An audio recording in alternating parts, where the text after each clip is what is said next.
So that game is finished. Man City 1, Chelsea 1. And we've got Super Car McFarlane. He knows exactly what we need. Now, overall, the game, it was a good point. It was a good point because in the second half especially, we were by far the better team.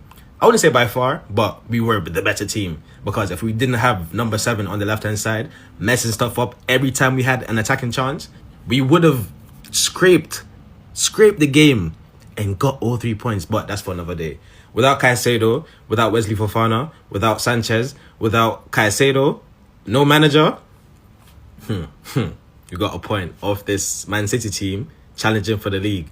Now, overall, people are going to say, well, maybe a loss would have been calm because Arsenal, whatever. Forget all of that. Right now, in that game, we deserve to get that point. Because in the first half, let's talk about that first half. Because in the first half, we actually started off the game well, because we were actually going man for man in the pressing.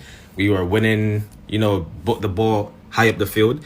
And so I thought that in us getting the ball from promising areas, we could have done something with that. But it was never on. And as soon as Man City got control of that first half, that's when they actually started to put their foot on the ball. And that goal by Reinders, Badia Shaw.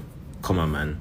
Come on, bro. This is the second time in 3 games you've played the ball into the middle of the park when it wasn't on. And Tijjani Reinders took advantage of that situation. Obviously, it was a couple of ricochets which fell back to his feet.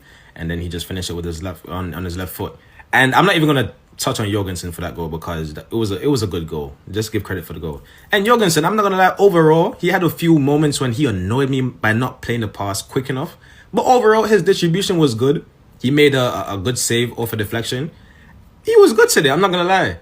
But yeah, just in general, I think that first half, I think McFarlane told the guys we should soak up pressure, go into a deep block, and hopefully get into halftime 0-0 so we can actually change the way we play in the second half by actually going for the game. And it was unfortunate that we went into the game 1-0, but at the same time, it was a bit of a silver lining that it wasn't more because we were actually able to play our football more in the second half.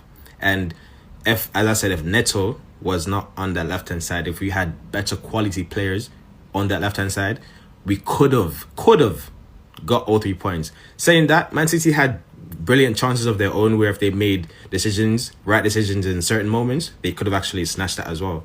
But yeah, overall, it was a good game. Delap came on. And he's done his thing. Shout out Delap. So yeah, man, Palmer was poor. Some of the defense, but I'm not going to touch into that. So yeah, man, 1-1 City away, up the Chelsea.